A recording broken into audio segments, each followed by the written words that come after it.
Hey folks, Chuck Holton here. Thanks for watching the Hot Zone. What are you thankful for this Thanksgiving?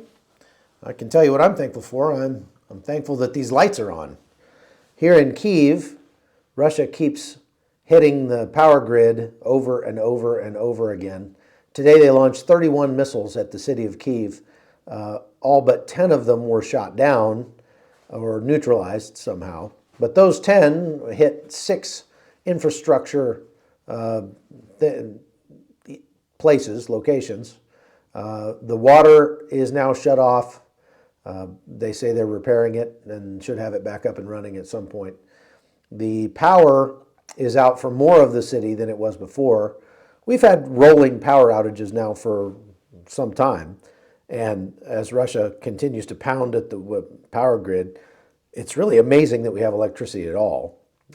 It's a testament to how hard the Ukrainians are working to not only fix the power grid when it gets damaged, but to also keep it from getting damaged in the first place by shooting down the rockets that Russia is sending this way. They're getting pretty good at that, but you can't go 10 for 10, apparently. They're not quite to that point. But it's interesting because we heard the air raid siren go off this afternoon about 2 o'clock. Stepped out on the balcony. People just ignored it, went about their business. There's a coffee shop right across the street from my apartment here, and people were out sitting at tables on the street drinking their coffee.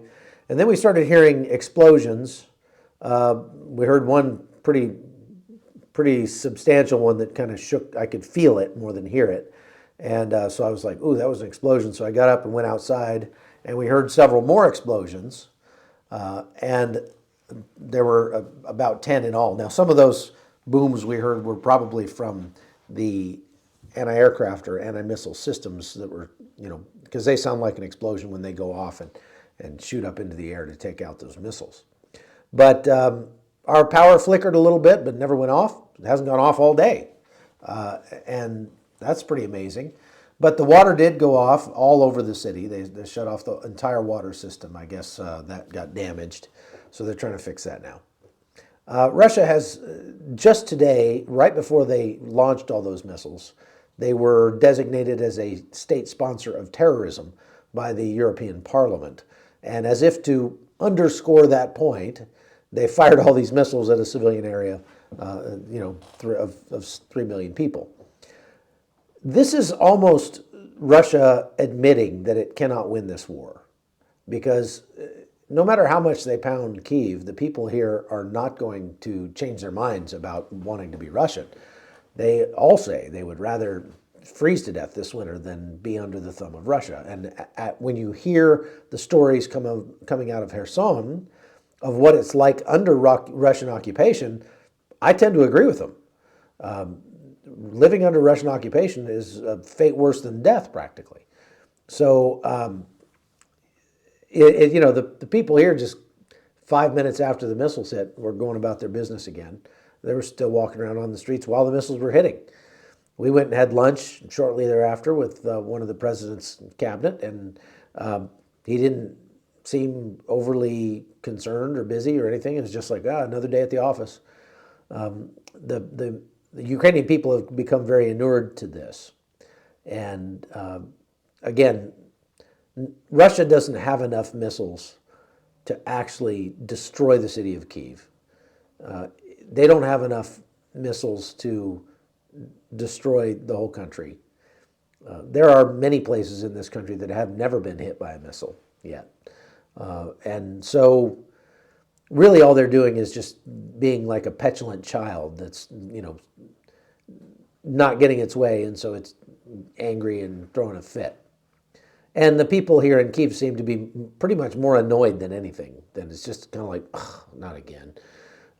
After the missiles came in, we went to lunch with our friend, and then we came back, and I went to the gym.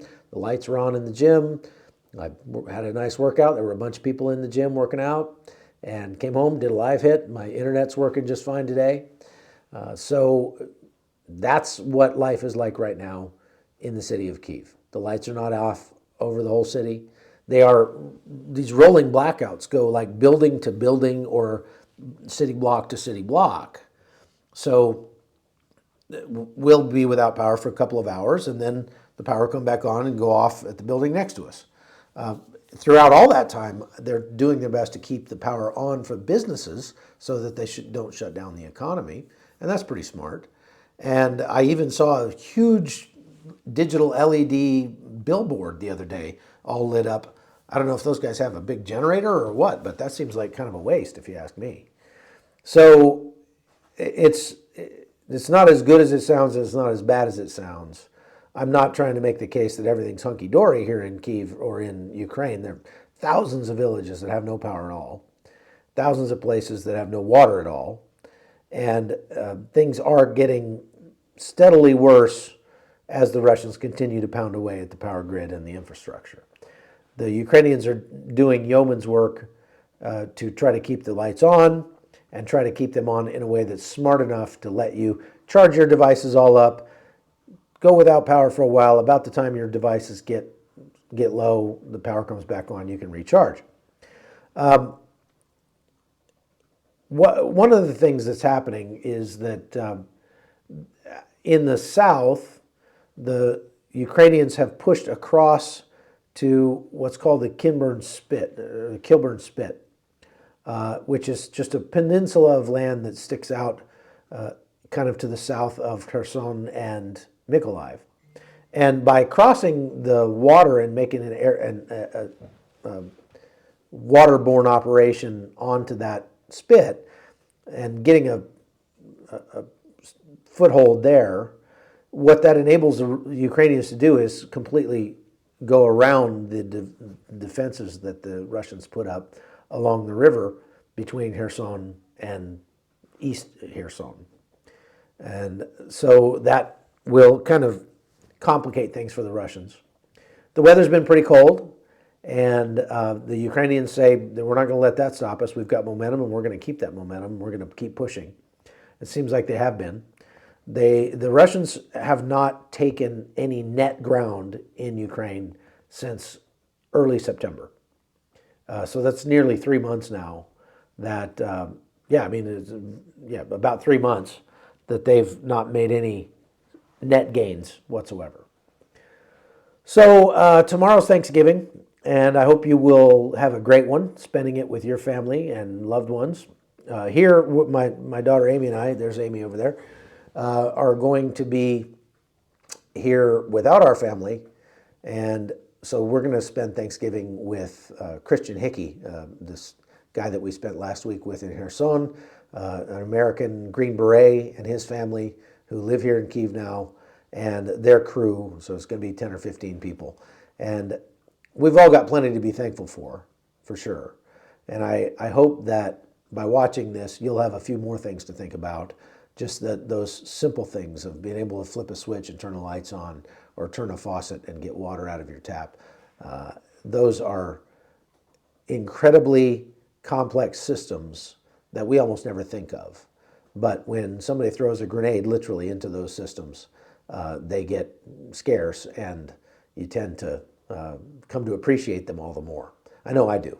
So I hope you will too, and I hope you have a great Thanksgiving.